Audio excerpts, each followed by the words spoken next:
Halo, selamat berjumpa kembali dengan saya Christopher Lawrence pada mata kuliah Manajemen Operasi Jasa pada modul yang ketujuh. Pada modul yang ketujuh ini kita belajar mengenai teori antrian. Pada kesempatan kali ini saya ingin menjelaskan secara khusus pengantar untuk teori antrian. Materi presentasi ini dibuat dan disampaikan oleh Christopher Lawrence. Pada presentasi kali ini, ada 4 hal yang ingin saya sampaikan. Yang pertama, mengapa antrean itu bisa terjadi. Yang kedua, mengapa perlu dilakukan efisiensi antrean pada sebuah perusahaan jasa. Yang ketiga, bagaimana sebuah perusahaan jasa bisa membuat antrean lebih efisien. Dan yang terakhir, kita akan membahas mengenai model-model yang ada di dalam teori antrean untuk membuat antrian di dalam sebuah perusahaan jasa jauh lebih efisien. Mengapa antrian terjadi? Antrian bisa terjadi karena adanya ketidakseimbangan sementara antara permintaan pelayanan dan kapasitas sistem yang menyediakan pelayanan, atau dengan kata lain, adanya ketidakseimbangan antara permintaan konsumen dibandingkan kapasitas pelayanan yang bisa diberikan oleh sebuah perusahaan jasa. Kenapa bisa terjadi ketidakseimbangan ini? Ketidakseimbangan ini terjadi karena adanya yang kita katakan sebagai variasi. Adanya variasi permintaan dari konsumen atau permintaan pelayanan. Variasi ini terjadi yang pertama bisa karena kedatangannya, waktu kedatangan yang tidak serentak atau waktu kedatangan yang satu persatu atau waktu kedatangan yang acak, ini akan mempengaruhi tinggi rendahnya permintaan pelayanan. Yang kedua adalah permintaan dari konsumen tersebut ketika sedang dilayani oleh staff atau server dari sebuah perusahaan jasa.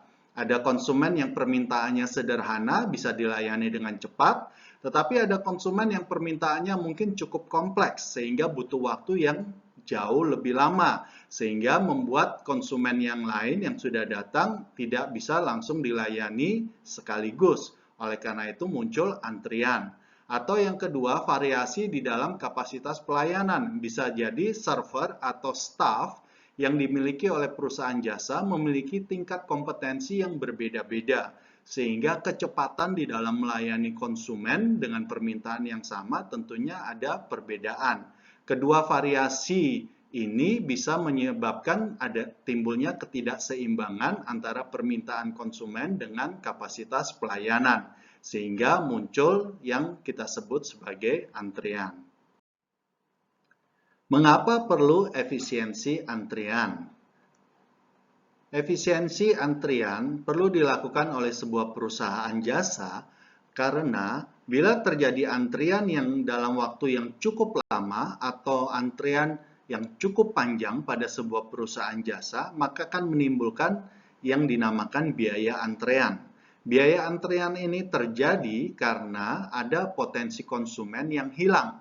Karena tidak semua konsumen mau menunggu di dalam jalur antrean dalam waktu yang terlalu lama atau dalam waktu tertentu. Sehingga bila kita melihat pada kurva ini, ketika tingkat layanan pada sebuah perusahaan jasa itu rendah, yang artinya antrean itu akan menjadi lebih panjang atau lebih lama, maka biaya antrean ini menjadi sangat tinggi. Karena potensi kehilangan konsumen dari perusahaan jasa tersebut juga menjadi tinggi. Sebaliknya, bila perusahaan jasa menyediakan fasilitas layanan yang jauh lebih banyak, jauh lebih baik, membuat tingkat layanan dari perusahaan itu tinggi, maka biaya antreannya akan menjadi jauh lebih rendah. Karena potensi kehilangan konsumen dari perusahaan jasa tersebut juga rendah. Kalau begitu, tentu saja muncul pertanyaan, mengapa perusahaan tidak menyediakan fasilitas layanan yang sebanyak-banyaknya? Karena tentunya kalau perusahaan menyediakan fasilitas layanan yang sebanyak-banyaknya, biaya antreannya akan menjadi rendah.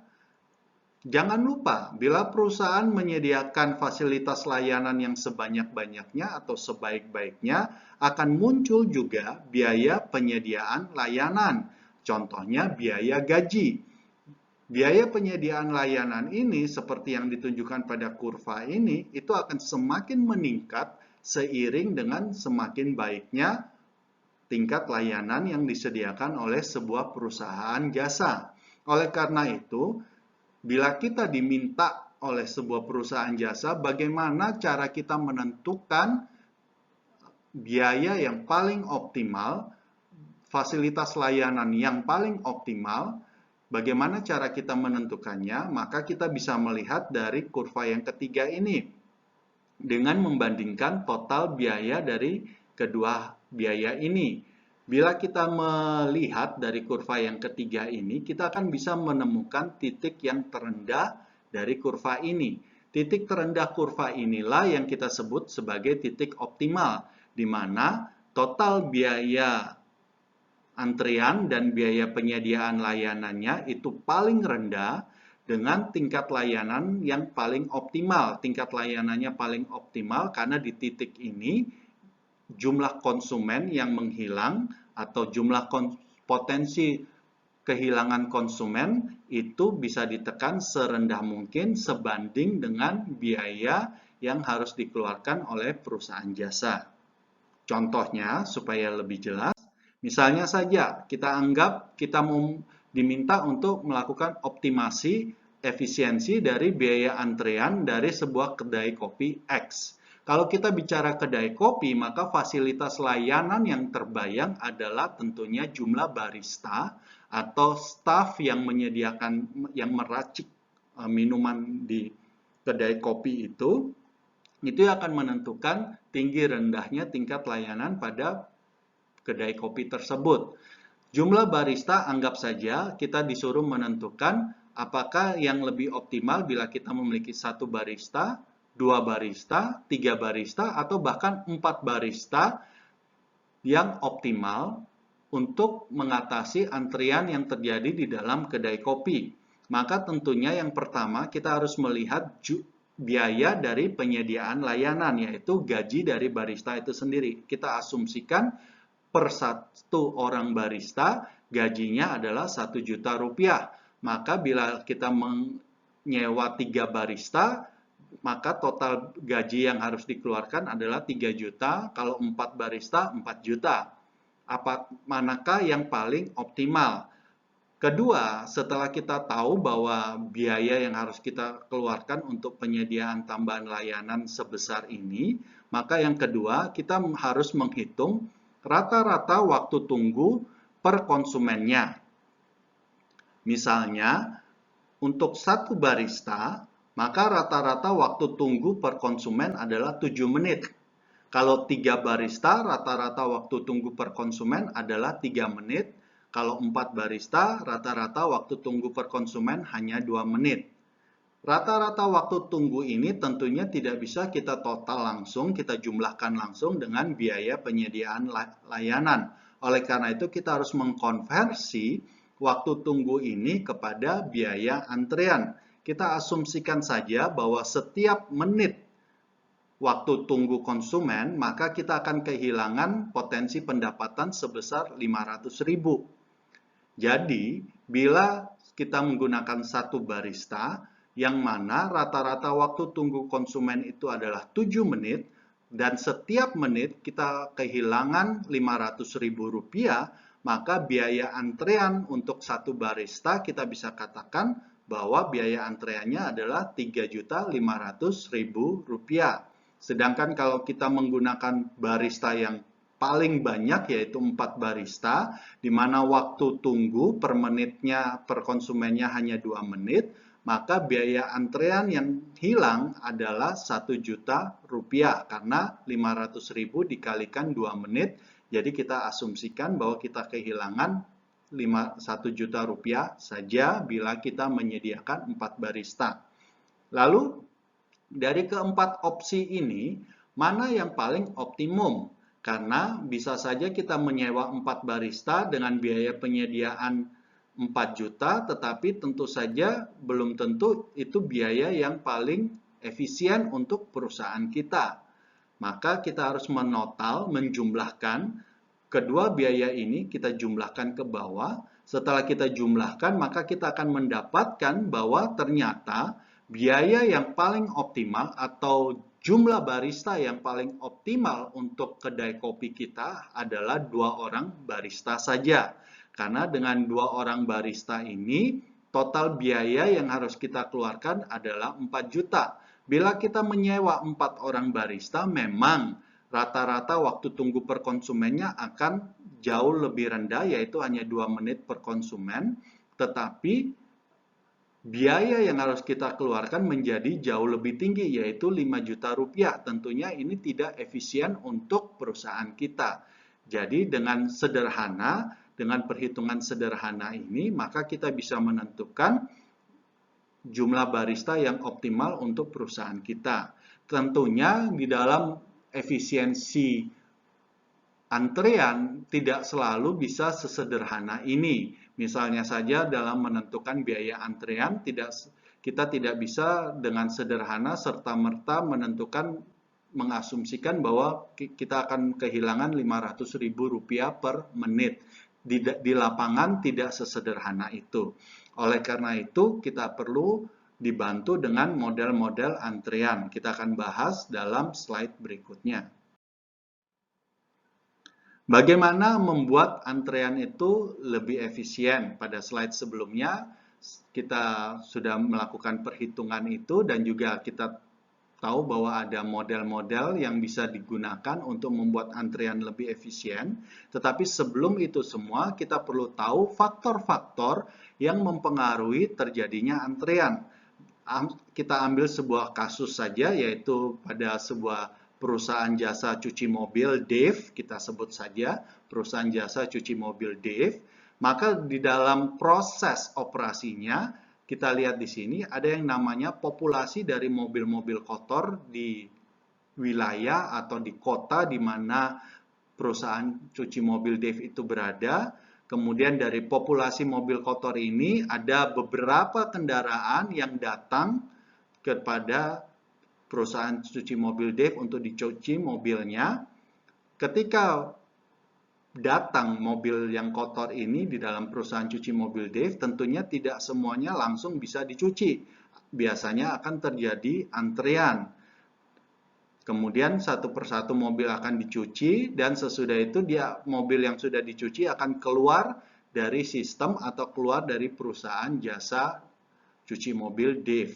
Dari proses operasi ini, kita bisa membagi menjadi 3 bagian. Yang pertama adalah kedatangan ke dalam sistem. Bagaimana konsumen datang ke dalam sistem atau datang ke dalam perusahaan kita, itu akan mempengaruhi antrean yang terjadi di dalam perusahaan kita. Setidaknya ada 3 hal karakteristik kedatangan yang mempengaruhi antrean. Yang pertama, ukuran dari populasi ini. Tentunya semakin besar populasinya, maka semakin tinggi tingkat kedatangan konsumen kepada perusahaan kita dan itu akan membuat antrean di dalam perusahaan kita semakin tinggi pula.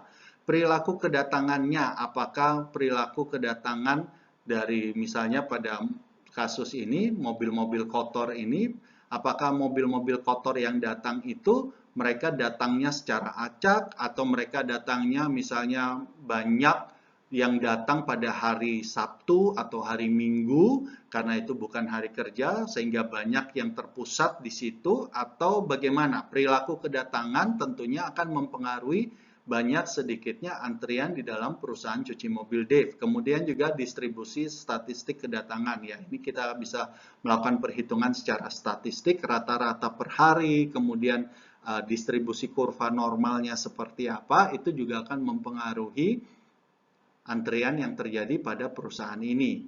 Faktor yang kedua yaitu faktor-faktor yang terjadi di dalam sistem atau di dalam perusahaan. Ketika konsumen sudah datang dan masuk di dalam sistem perusahaan kita, maka akan terjadi 2 karakteristik ini. Yang pertama adalah karakteristik di dalam antrian. Apakah antrian di dalam perusahaan ini space atau tempat antriannya itu terbatas atau tidak terbatas. Berapapun yang mengantri bisa diatasi oleh perusahaan itu atau tidak. Jadi terbatas atau tidak terbatasnya fasilitas yang ada di dalam perusahaan itu mempengaruhi. Kemudian yang kedua, disiplin dalam mengantri. Apakah konsumen-konsumen yang datang dalam sebuah perusahaan ini, contohnya perusahaan cuci mobil Dave ini, apakah mereka disiplin dalam mengantri? Misalnya yang datang paling pertama akan dilayani paling pertama, atau mereka bisa menyerobot antrian atau bagaimana. Jadi perilaku ini, disiplin dalam mengantri, itu mempengaruhi antrian. Kemudian karakteristik dari staff atau karakteristik dari layanan, fasilitas layanan yang diberikan oleh cuci mobil Dave. Bagaimana desain layanannya? Ini berhubungan dengan modul yang kita pelajari pada minggu yang lalu, misalnya tata letak dari perusahaan tersebut seperti apa, itu mempengaruhi desain layanannya. Dan juga yang kedua, sama seperti tadi, ada distribusi statistik kedatangan. Di sini kita juga bisa melihat distribusi statistik dari layanan tersebut, misalnya kecepatan layanan per konsumen berapa menit, kurva normalnya seperti bagaimana, rata-ratanya seperti bagaimana. Distribusi statistik dari layanan ini akan mempengaruhi proses antrean yang terjadi di dalam sistem kita. Dan yang terakhir, keluar dari sistem kita, ketika konsumen keluar dari sistem kita, tentunya fase yang ketiga ini, yaitu keluarnya konsumen dari sistem kita, tidak terlalu berpengaruh atau tidak ada pengaruhnya terhadap antrian, kecuali ketika konsumen keluar dari sistem kita, mereka tidak bisa langsung keluar, tetapi mereka harus mengantri kembali sebelum mereka bisa keluar. Tetapi normalnya pada perusahaan dengan satu fasilitas layanan seperti ini, ketika mereka keluar dari sistem, mereka bisa langsung keluar begitu saja tanpa mengalami hambatan yang berarti. Setelah kita mempelajari faktor-faktor yang mempengaruhi antrian, pada slide berikutnya kita akan mempelajari model-model yang bisa membuat antrian jauh lebih efisien. Ada dua pendekatan, yaitu yang pertama menggunakan model antrean atau analytical model. Model antrian ini biasanya digunakan bila tingkat kedatangan dan pelayanan masih bisa diprediksi secara statistik. Jadi masih ada pola-pola tertentu yang bisa diprediksi untuk kedatangan konsumen, untuk permintaan konsumen, dan maupun untuk pelayanan yang diberikan oleh staf perusahaan jasa. Contohnya perusahaan-perusahaan jasa secara umum, misalnya pada bank, pada rumah makan, dan sebagainya. Pendekatan yang kedua yaitu menggunakan simulasi. Pendekatan ini biasanya digunakan oleh perusahaan dalam melakukan efisiensi antrian bila karakteristik tingkat kedatangan dan pelayanannya itu tidak dapat diketahui dengan pasti. Jadi tidak ada pola tertentu untuk kedatangan konsumen, untuk permintaan konsumen maupun untuk pelayanan. Contoh saja misalnya bengkel mobil yang terletak di pinggiran kota. Bengkel mobil yang terletak di pinggiran kota tentunya populasinya itu menjadi sangat kecil. Dengan populasi yang sangat kecil ini, misalnya saja karena tidak semua orang yang tinggal di dekat bengkel tersebut membutuhkan pelayanan dari bengkel tersebut karena tidak semua orang memiliki mobil. Oleh karena itu, kedatangan konsumen pada bengkel mobil ini sangat jarang, jadi tidak bisa diprediksi secara statistik karena begitu acaknya, atau biasa kita kenal dengan statistik, mungkin bisa diukur dengan statistik non-parametrik. Tapi kalau statistik dengan kurva normal, kita tidak bisa melakukan pengukurannya. Yang kedua, karena bengkel ini terletak di pinggiran kota, tentu saja staf atau tenaga kerja yang ahli sebagai montir di dalam bengkel perusahaan bengkel ini itu jumlahnya sangat terbatas. Oleh karena itu mungkin saja bengkel ini harus mendatangkan staf atau tenaga kerja montir dari tempat yang agak jauh. Oleh karena itu seringkali staf atau montir dari bengkel ini tidak selalu hadir pada hari kerja. Oleh karena itu, kedatangan dari staf itu juga tidak bisa diprediksi. Hal ini membuat fasilitas layanan atau pelayanan yang diberikan oleh perusahaan bengkel ini menjadi tidak bisa diprediksi pula. Jadi, dengan adanya kondisi yang kompleks seperti ini, maka kita tidak bisa menggunakan analytical model untuk melakukan efisiensi antrean. Kita lebih baik menggunakan simulasi. Yang di dalam buku BMP, salah satunya menggunakan simulasi Monte Carlo. Tetapi dalam presentasi kali ini, kita tidak akan membahas mengenai simulasi ini. Kita akan hanya membahas mengenai analytical model atau model-model antrean saja. Apa saja model antrean? Setidaknya ada 4 model antrean. Yang pertama yaitu single channel, single phase. Single channel artinya hanya ada satu jalur antrean dalam memasuki sistem pelayanan atau di dalam memasuki perusahaan kita, dan hanya ada satu fasilitas pelayanan atau server atau satu staff yang disediakan perusahaan untuk melayani konsumennya. Contoh paling mudah yang seringkali kita temui dalam keseharian kita adalah ATM, mesin ATM. Mesin ATM itu hanya ada satu jalur antrean dan satu fasilitas pelayanan saja. Yang kedua, model yang kedua adalah single channel multi-phase. Multi-phase berarti pada satu jalur antrean itu bisa disediakan lebih dari satu fasilitas pelayanan atau server yang pelayanannya bisa terjadi secara bergantian dalam satu jalur antrean tersebut. Misalnya saja drive-thru untuk rumah makan McDonald. Kita akan lihat pada slide berikutnya untuk contoh ini menjadi lebih jelas. Kemudian model yang ketiga, multi-channel single phase. Multi-channel berarti ada lebih dari satu jalur antrean atau channel dalam memasuki sistem pelayanan. Karena fasilitas pelayanan yang diberikan oleh perusahaan itu ada lebih dari satu dan bisa diakses secara simultan, secara bersamaan.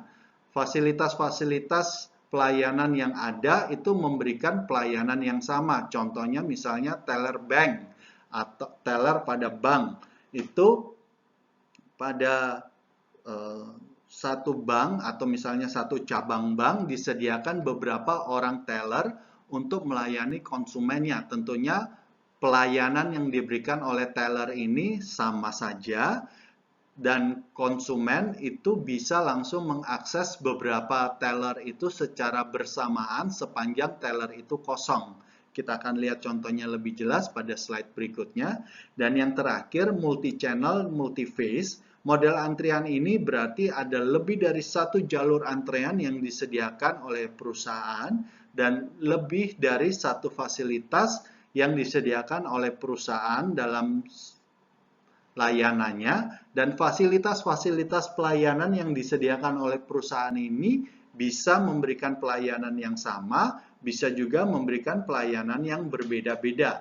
Contoh yang paling mudah adalah jasa cuci baju yang menggunakan koin, yang mulai marak akhir-akhir ini, yaitu perusahaan ini menyediakan ada mesin cuci baju dan mesin pengeringan baju, jadi ada dua mesin yang terpisah, yang bisa diakses oleh konsumennya pada waktu yang bersamaan. Untuk lebih jelasnya nanti kita bisa lihat pada slide berikutnya. Contoh pada single channel, single phase, pada model ini paling gampang adalah antrean pada ATM. Bisa kita lihat pada ilustrasi ini, perusahaan hanya menyediakan satu mesin ATM, oleh karena itu nasabah atau konsumen itu mereka hanya memiliki satu jalur antrean saja untuk bisa mengakses fasilitas layanan yang diberikan oleh perusahaan. Sedangkan single channel multi-phase pada model ini paling gampang kita temukan misalnya pada drive-thru dari rumah makan McDonald yang menyediakan dua fasilitas layanan yang tidak bisa diakses secara bersamaan tetapi harus diakses secara bergantian. Pada jendela yang pertama disediakan fasilitas layanan untuk pemesanan makanan yang ada di McDonald. Dan pada jendela yang kedua adalah untuk pembayaran dan penerimaan order, atau bisa saja pembayarannya langsung dilakukan pada jendela yang pertama, sedangkan jendela yang kedua hanya untuk penerimaan order atau penerimaan pesanan yang